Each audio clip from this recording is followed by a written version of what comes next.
ನಾರಾಯಣಂ ಗುಣೈಃ ಸರ್ವೈರುದೀರ್ಣಂ ದೋಷವರ್ಜಿತಂ ಜ್ಞೇಯಂ ಗಮ್ಯಂ ಗುರುಂಶ್ಚಾಪಿ ನತ್ವಾ ಸೂತ್ರಾರ್ಥ ಉಚ್ಯತೆ. ಓಂ ಓಂ ಅಥಾತೋ ಬ್ರಹ್ಮಜಿಜ್ಞಾಸಾ ಓಂ. ಎಷ್ಟೀಗ?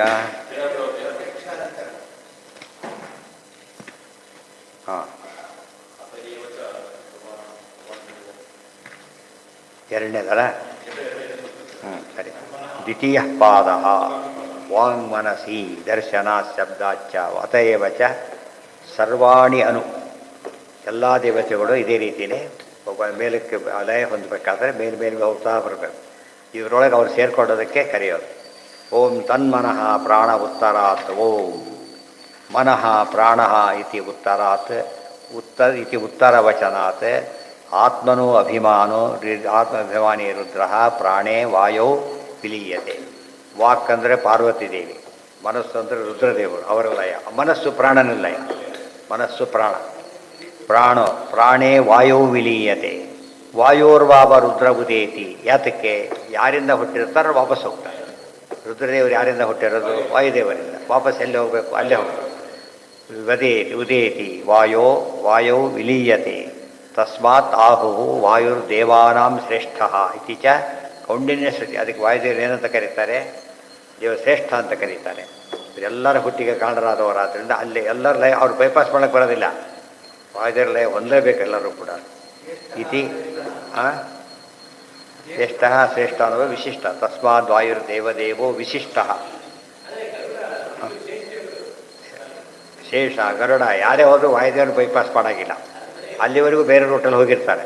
ಅಲ್ಲಿ ಬಿದ್ದ ಕಾಮನ್. ವಾಯುದೇವರು ಬಿಟ್ಟು ಯಾರೂ ಹೋಗಾಗಿಲ್ಲ. ಹಾಂ, ಈ ಪ್ರಶ್ನೆ ಬಂದಿಲ್ಲ, ಅದಿನ್ನೂ ಕೂಡ ಹೇಳ್ತಾರೆ ಈಗ.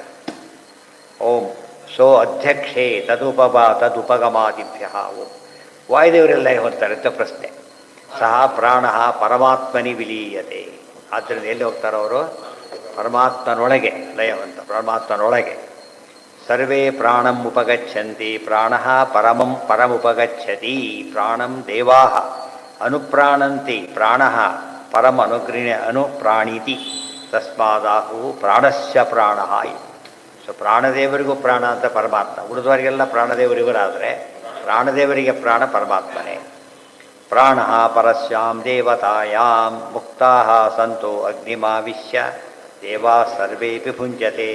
ಅಗ್ನಿರಿಂದ್ರಂ ರಥೇಂದ್ರಶ್ಚ ವಾಯುಮಾವಿಶ್ಯ ಸೋಪಿತು. ಆವಿಶ್ಯ ಪರಮಾತ್ಮಾನಂ ಭುಂಕ್ತೆ ಭೋಗಾಂಸ್ತು ಬಾಹ್ಯಕಾನ್.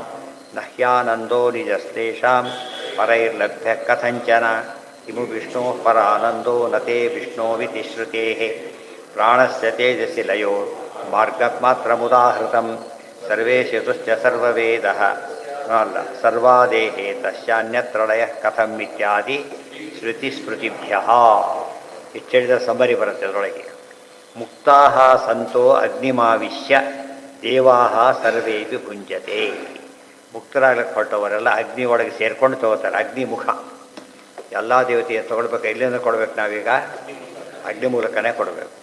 ಅಗ್ನಿರಿಂದ್ರಂ. ಅಗ್ನಿ ಯಾರಿಗೆ? ಇಂದ್ರ. ಇಂದ್ರಶ್ಚ ವಾಯು. ಇಂದ್ರದೇವರಲ್ಲಿ ವಾಯುದೇವರಲ್ಲಿ. ಆವಿಶ್ಯ ಸೋಪಿತು. ಅವರಲ್ಲಿ ಆವಿಶ್ಯ ಪರಮಾತ್ಮ ಹತ್ರ ಹೋಗ್ತಾರೆ. ಭುಂಕ್ತೆ ಭೋಗಾಂಸ್ತು ಬಾಹ್ಯಕ. ಬಾಹ್ಯ ಭೋಗಗಳನ್ನೆಲ್ಲ ಅವರು ಅನುಭವಿಸ್ತಾರೆ. ನಹಿ ಆನಂದೋ ನಿಜಸ್ತೇಷಾಂ ಪರೈರ್ಲಭ್ಯ ಕಥಂಚನ. ಅವರವರ ಆನಂದ ಅವರದ್ದೇ ಹೊರತು ಇನ್ನೊಬ್ಬರು ಶೇರ್ ಮಾಡೋಕ್ಕೆ ಬರೋದಿಲ್ಲ. ಆನಂದವನ್ನು ಶೇರ್ ಮಾಡೋಕ್ಕೆ ಬರೋದಿಲ್ಲ. ಅವರವರ ಆನಂದನೇ ಶೇರ್ ಮಾಡೋಕ್ಕೆ ಬರೋದು. ದೇವರ ಆನಂದ ಶೇರ್ ಮಾಡ್ತಾರಾ? ಎಷ್ಟೋ ದೇವರ ಆನಂದ ಅನುಭವಿಸ್ತಾರೆ. ತಪ್ಪು. ದೇವರ ಆನಂದ ದೇವರದ್ದೇ ಅದು. ಯಾವ ಕಾಲಕ್ಕೆ ಅನುಭವಿಸೋದು ಸಾಧ್ಯನೇ ಇಲ್ಲ. ಪ್ರತಿಯೊಬ್ಬರ ಆನಂದ ಕೂಡ ಅವರಿಗೆ ಸೇರಿದ್ದೆ ಹೊರತು ಬೇರೆ ಅಲ್ಲ. ನಹಿ ಆನಂದೋ ನಿಜಸ್ತೇಷ. ನಿಜ ಅಂದರೆ ಸ್ವಾಭಾವಿಕ. ಪರೈರ್ಲಭ್ಯ ಕಥಂಚನ. ಕಿಮು ವಿಷ್ಣು ಪರಾನಂದೋ ನತೇ ವಿಷ್ಣೋವಿತಿ ಶ್ರುತಿ. ಅತೇ ವಿಷ್ಣು ಜಾಯಮಾನೋ ನ ಜಾತಃ. ಶ್ರುತಿನ ಕೋಟ್ ಮಾಡ್ತಾರೆ. ಪರಮಾತ್ಮನ ಆನಂದ ಯಾರು ಅನುಭವಿಸ್ಲಿಕ್ಕೂ ಸಾಧ್ಯ ಇಲ್ಲ. ಎಷ್ಟೋ ಇದೇ ಇನ್ನೊಂದು ಶೂಟ್ ಆಗಲ್ಲ. ಎಷ್ಟೋ ಸಲ ರಿಮೋಟ್ಗಳು ತೊಗೊಂಡಿರ್ತಾರಲ್ಲ, ಒಂದು ಕಂಪ್ನಿ ಮತ್ತೊಂದು ಕಂಪ್ನಿ ಶೂಟ್ ಆಗೋದಿಲ್ಲ. ಅಂಥ ಹೊತ್ತಿನಲ್ಲಿ ದೇವರಾನಂದ ಯಾರು ಮಾಡೋಕ್ಕೆ ಸಾಧ್ಯ ಇದೆ? ಸಾಧ್ಯನೇ ಇಲ್ಲ. ಪ್ರಾಣಸ್ಯ ತೇಜಸ್ಸಿ ಲಯ. ಒಂದು ಮಾತು ಬಂತು. ಪ್ರಾಣದೇವರು ತೇಜಸ್ಸಿ ಲಯ ಹೊಂದ. ತೇಜಸ್ಸು ಅಂದರೆ ಮಹಾಲಕ್ಷ್ಮಿ ಲಯ ಹೊಂತಾರೆ ಅಂತಿತ್ತಲ್ಲ ಅಂತ ಪ್ರಶ್ನೆ ಬಂತು. ಅದಕ್ಕೆ ಹೇಳ್ತಾರೆ ಲಯ ಅಂದರೆ ಈ ಥರ ಲಯ ಅಲ್ಲ, ಮಾರ್ಗ ಮಾತ್ರ ಉದಾಹೃತ. ಮಾರ್ಗ ಅಷ್ಟೇ, ಎನ್ ರೂಟ್ ಅಷ್ಟೇ ಹೊರತು ಲಯ ಅಂದರೆ ಈ ರೀತಿ ಲಯ ಹೊಂದೋದಿಲ್ಲ. ರುದ್ರದೇವರು ವಾಯುದೇವರು ಲಯ ಅಂತಾರಲ್ಲ ಆ ರೀತಿಯಲ್ಲಿ ಲಯ ಹೊಂದೋದಿಲ್ಲ, ರೂಟ್ ಅಷ್ಟೇ ಹೊರತು ಬೇರೆ ಅಲ್ಲ. ಯಾಕೆ ಅವ್ರ ಲಯ ಅವರಲ್ಲಿ ಹೊಂದಿದರೆ ಅವ್ರ ಲಯ ಇಲ್ಲ. ಮತ್ತೆ ಮಹಾಲಕ್ಷ್ಮಿ ಲಯ ನಿತ್ಯಮುಕ್ತರಿ ಲಯ ಇಲ್ಲ, ಅದರಿಂದಾಗಿಯೇ ಅಲ್ಲೇ ಉಳ್ಕೊಂಡ್ಬಿಡ್ತಿದ್ರು. ಅದು ಎನ್ ರೂಟ್ ಅಷ್ಟೇ, ದೇವರ ಹತ್ರ ಹೋಗ್ಲಿಕ್ಕೆ ಎನ್ ರೂಟೇ ಹೊರತು ಅವರು ಲಯ ಅಲ್ಲ. ನಿತ್ಯಮುಕ್ತರಿ ಲಯ ಸೃಷ್ಟಿ ಹೇಳಿಬಿಟ್ರೆ ಹೋಯ್ತಾರೆ, ನಿತ್ಯಮುಕ್ತತ್ವನೇ ಹೊರಟೋಯ್ತು, ಹೇಳಬಾರ್ದು. ಪ್ರಾಣಸ್ಯ ತೇಜಸ್ಸಿ ಲಯೋ ಮಾರ್ಗ ಮಾತ್ರ ಉದಾಹೃತಂ ಸರ್ವೇಶು ತುಶ್ಚ ಸರ್ವಾದೇಹೇ ತಸ್ಯಾನ್ಯತ್ರ ಲಯ ಕಥಂ ಇತ್ಯಾದಿ ಶ್ರುತಿಸ್ಮೃತಿಭ್ಯ ಇತಿ ಅಧ್ಯಕ್ಷಾಧಿಕರಣಂ. ಓಂ ಭೂತೇಶು, ಇಲ್ಲಿ ಅಧ್ಯಕ್ಷ ಅಂದರೆ ಯಾರೀಗ? ನಾರಾಯಣ. ಸೋ ಅಧ್ಯಕ್ಷೇ ತತ್ವಪಮಾದಿಭ್ಯ ಮತ್ತು ಮಯಾಧ್ಯಕ್ಷೇಣ ಪ್ರಕೃತಿ ಸೂಯತೆ ಸಚರಾಚರಂ. ಭಗವದ್ಗೀತೆ. ಅಧ್ಯಕ್ಷ ಅಂದ್ರೇನು? ಅಧ್ಯಕ್ಷೋ ಅಧಿಪತಿ ಪ್ರೋಕ್ತ, ಅಧಿಪತಿ ಅಂತ ಅರ್ಥ. ದೇವರೊಬ್ಬನೇ ಅಧಿಪತಿ, ಉಳಿದವರೆಲ್ಲ ಕೂಡ ಏನು ರಿಲೇಟಿವ್ ಸೆನ್ಸಲ್ಲಿ ಅಧಿಪತಿಗಳೇ ಹೊರತು ಅಲ್ಟಿಮೇಟ್ ಸೆನ್ಸಲ್ಲಿ ಅಧಿಪತಿ ಅಂದರೆ ದೇವರೊಬ್ಬನೇ. ಅದು ಲೋಕಾಧ್ಯಕ್ಷ, ಸುರಾಧ್ಯಕ್ಷ, ಧರ್ಮಾಧ್ಯಕ್ಷ, ಎಲ್ಲದಕ್ಕೂ ಅಧಿಪತಿ ಅಧಿಪತಿ ಅಧಿಪತಿ. ಇದು ಎಷ್ಟಿದ್ರು ಸೇರಿಸೋದು ಹಾಗೇನೆ, ಯಾವುದು ಬಿಟ್ಟು ಅಂತ ತಿಳ್ಕೊಬಾರ. ಅಷ್ಟು ಹೇಳಿದ ಮೇಲೆ ಎಲ್ಲ ಅಂಡರ್ಸ್ಟುಡ್. ಅದಕ್ಕೆ ಅಧ್ಯಕ್ಷರಲ್ಲಿ ಅವರ ಸನ್ನಿಧಾನ, ಮುಖ್ಯಸ್ಥರು ಯಾರಿರ್ತಾರೋ ಅಲ್ಲಿ ಏನಿರುತ್ತೆ ದೇವರ ಸನ್ನಿಧಾನ ಇರುತ್ತೆ ಅಂತ ಅರ್ಥ. ಭೂತೇಶು ಅನ್ಯೇಷಾಂ ದೇವಾನಾಂ ಲಯ, ಭೂತಗಳಲ್ಲಿ ಅನ್ಯೇಷಾಂ ದೇವಾನಾಂ ಲಯ. ಭೂತೇಷು ದೇವಾ ವಿಲೀಯಂತೆ ಭೂತಾನಿ ಪರೇ ನ ಪರಬುದೇತಿ ನಾಂತಮೇತಿ ಏಕಲಯೇವ ಮಧ್ಯೆ ಸ್ಥಾತ ಇತಿ ಬೃಹಶ್ರುತೇ.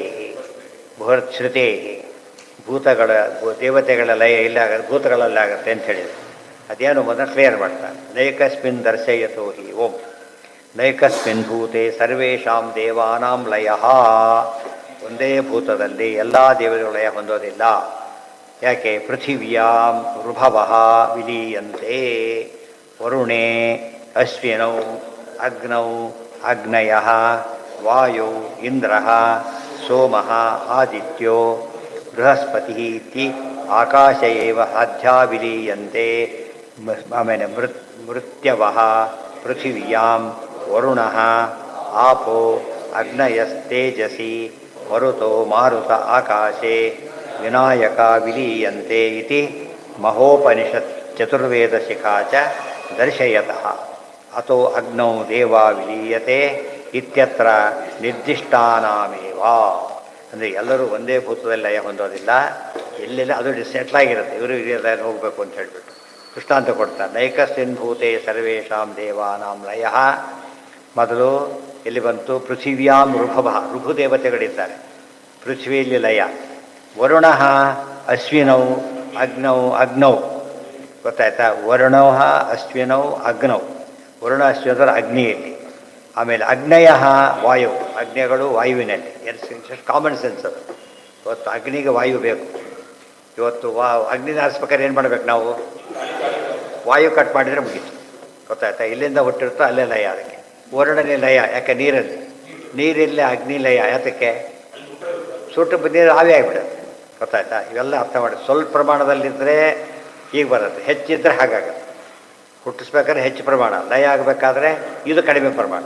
ಈ ರೀತಿಯಲ್ಲಿ ಸೃಷ್ಟಿ ಲಯ ಇರೋದ್ರಿಂದ ಅವ್ರು ರೆಸ್ಪೆಕ್ಟಿವ್ಲಿ ಎತ್ತೋಗಬೇಕಾಗುತ್ತೆ. ಎಲ್ಲರೂ ಒಂದೇ ಭೂತಗಳಲ್ಲ, ಯಾವ ಭೂತಗಳಿಂದ ಯಾರ ದೇಹ ಬಂದಿರುತ್ತೋ ಅವರವರಲ್ಲಿ ಲಯ ಹೊಂದ್ತಾರೆ. ಇತಿ ಮಹೋಪನಿಷತ್ ಚತುರ್ವೇದ ಶಿಖಾಚ. ಮಹೋಪನಿಷತ್ ಹೀಗಿದೆ, ಚತುರ್ವೇದ ಶಿಖಾನು ಶ್ರುತಿನೂ ಹೀಗಿದೆ ಅಂತ ಹೇಳಿದರು. ಅದಕ್ಕೆ ದರ್ಶಯತಃ ಅಂತ ಹೇಳಿದರೆ ಎರಡು ಶ್ರುತಿ ಇದನ್ನು ಹೇಳ್ತಾ ಇದೆ ಅಂತ ಅರ್ಥ. ಅಥೋ ಅಗ್ನೌ ದೇವಾ ವಿಲೀಯತೆ, ಅಗ್ನೌ ದೇವಾ ವಿಲೀಯಂತೆ ಇತ್ಯತ್ರ ನಿರ್ದಿಷ್ಟಾನಾಮೇವ. ದೇರ್ಫೋರ್ ಯಾವುದೇ ದೇವತೆಯಲ್ಲ ಎಲ್ಲೇ ಹೇಳಿದರೂ ಕೂಡ ಅವರವರು ರಿಪೋರ್ಟ್ ಮಾಡ್ಕೋಬೇಕು ಅಂತ ಅರ್ಥ. ರಿಪೋರ್ಟ್ ಯುವರ್ ರೆಸ್ಪೆಕ್ಟಿವ್ ಆಫೀಸರ್ ಅಂದ ತಕ್ಷಣ, ಗೊತ್ತಾಯ್ತಾ? ಅದು ಅಲ್ಲೆಲ್ಲ ಒಂದು ಬೇರೆ ಕಡೆ ಹೋಗೋಗಿದೆ. ಈಗ ಡಿಪೋ ಕೊಟ್ಟರು ಕೂಡ ಎಲ್ಲ ಕಡೆ ಕೊಡೋದಿಲ್ಲ ರೇಷನ್ನ. ಎಲ್ಲಿ ಕೊಡ್ತಾರೆ? ಅಲಾಟೆಡ್ ಡಿಪೋ ಇದ್ದರೆ ಹಾಗೆ. ಸೊ ಅಲಾಟೆಡ್ ದೇವತೆಗಳ ಹತ್ರ ಹೋಗಬೇಕೆ ಹೊರತು ಬೇರೆ ಕಡೆ ಹೋಗೋಗಿಲ್ಲ ಅವರು. ಹಾಂ, ಬ್ರಹ್ಮದೇವ್ರ ಲಯ, ಬ್ರಹ್ಮದೇವ್ರ ಪ್ರಶ್ನೆ ಬರಲ್ಲ. ಯಾಕಂದ್ರೆ ಡೈರೆಕ್ಟ್ ಮುಕ್ತಿಗೆ ಹೋಗ್ಬಿಡ್ತಾರೆ ಅವರು. ಇವ್ರು ಯಾತಕ್ಕೆ ವಾಯುದೇವರ ಲಯಕ್ಕೂ ಬ್ರಹ್ಮದೇವ್ರ ಲಯಕ್ಕೂ ವ್ಯತ್ಯಾಸ ಇದೆ ಹೇಳ್ತಾರೆ. ಅದೆಲ್ಲ ಈಗ ಬ್ರಹ್ಮದೇವ್ರ ಲಯ ಅಂದರೆ ಮುಂದೆ ಬ್ರಹ್ಮದೇವರಾಗಿ ಇದಾಗಿಬಿಡುತ್ತೆ, ಮುಕ್ತರಾಗಿಬಿಡ್ತಾರೋ. ಇವರು ಬ್ರಹ್ಮದೇವರಾಗ್ತಾರೆ. ಆದ್ದರಿಂದ ಇವ್ರಿಗೊಂದು ಗ್ಯಾಪ್ ಇದೆ, ಅವರಿಗೆ ಗ್ಯಾಪ್ ಇಲ್ಲ. ಅದೆಲ್ಲ ಮುಂದೆ ಕ್ಲಿಯರ್ ಮಾಡ್ತಾ ಹೋಗ್ತಾರೆ. ಒಟ್ಟಿಗೆ ಎಲ್ಲ ಹೇಳ್ಬಿಟ್ಟಿದೆ ತಿಳಿಯಿದ್ರೆ ಒಂದೊಂದೇ ಸ್ಟೆಪ್ ಹೇಳ್ತಾ ಹೋಗ್ತಾರೆ. ಈಗ ಓಂ ಸಮಾನಾಚ ಅಮೃತ್ಯುಪಕ್ರಮ ಅಮೃತತ್ವಂಚ ಅನುಪೋಷ್ಯ ಓಂ. ಸಮಾನ ಶಬ್ದ ಉಪಯೋಗಿಸಿದರು. ಸಮನ ಅಂದರೆ ಯಾರು ಅಂದರೆ ಮಹಾಲಕ್ಷ್ಮಿ. ದೇಶತಃ ಕಾಲತಶ್ಚ ವ್ಯಾಪ್ತ್ಯ ಸಮೋನ ಪರಮಪುರುಷೋ ಯಶ್ಯಾಹ ಸಾ ಸಮನ.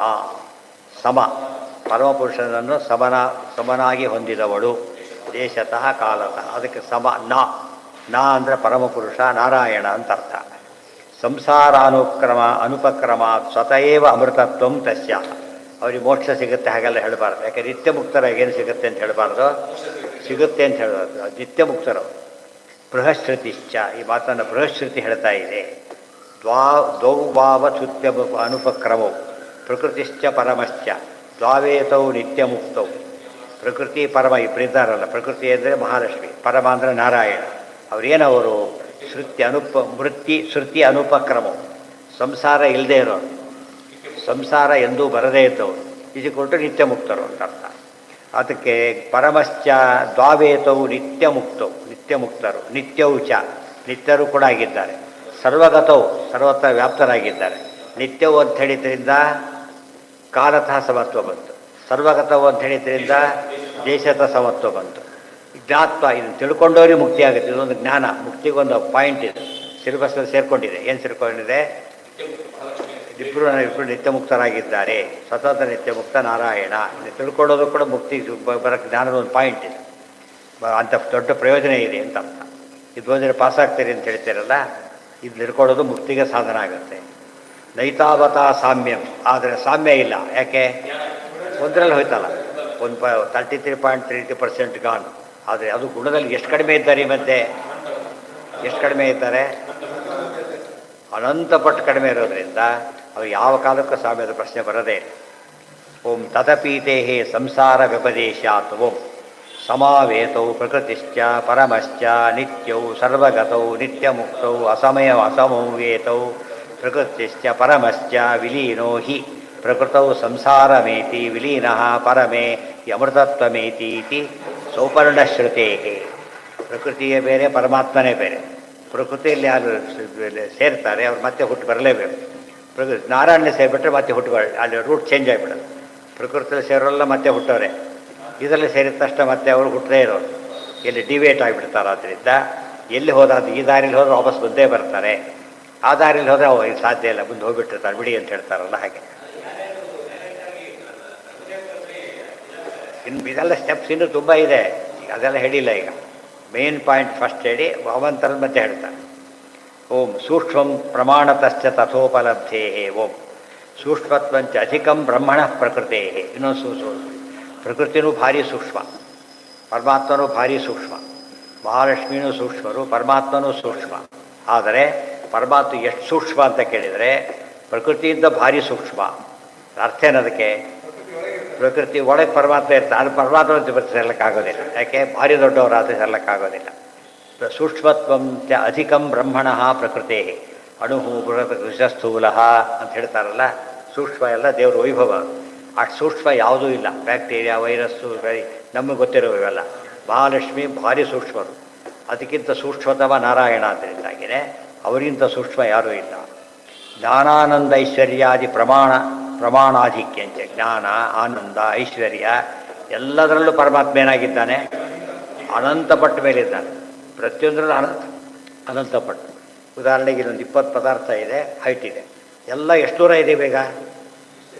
ಎಲ್ಲರೂ ಅಷ್ಟೇ ದೂರ ಇರೋದು. ಇಲ್ಲಿಂದ ಅವರು ಅಷ್ಟು ದೂರ. ನೀವು ನೋಡೋಕೆ ಸೇರಿದ ತಕ್ಷಣ ಕಡಿಮೆ ಆಗಲಿಲ್ಲ. 100 ಜನ ಜೊತೆ ಕೂತರು ಕೂಡ ಆ ಡಿಸ್ಟೆನ್ಸ್ ಸೇಮ್. ಸೊ ನಾರಾಯಣ ಎತ್ತರ ಎಲ್ಲದರಲ್ಲೂ ಹೇಗಿರುತ್ತದ? ಯಾವುದೋ ಒಂದರಲ್ಲಿ ಅನಂತ ಅಲ್ಲ, ಎಲ್ಲದರಲ್ಲೂ ಅನಂತನಾದ್ರಿಂದಾಗಿಯೇ ಎಂದೂ ಮಹಾಲಕ್ಷ್ಮಿಗೂ ಪರಮಾತ್ಮನಿಗೂ ಸಾಮ್ಯ ಯೋಚನೆ ಮಾಡಲಿಕ್ಕೂ ಬರೋದಿಲ್ಲ ಅಂತೇಳಿ.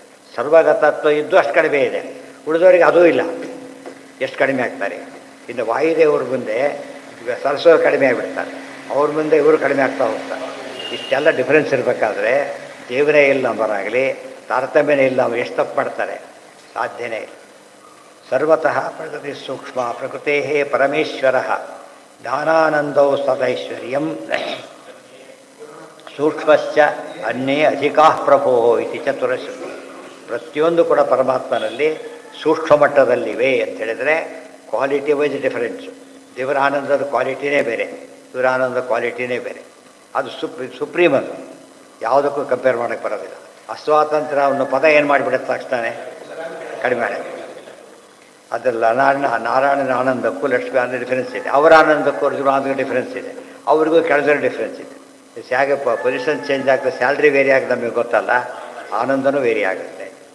ಓಂ ನೋಪಮರ್ದೇನ ಅತಃ ಓಂ ಓಂ ಅತಃ ತಸ್ಯ ಅದು ಎಲ್ಲಿ ಆಗಲಿ ನಾಳೆ ಮುಂದಿನ ಮಾತು. ಓಂ ಇದು ಮುಗಿಬೇಕಲ್ಲ ಇವಾಗ.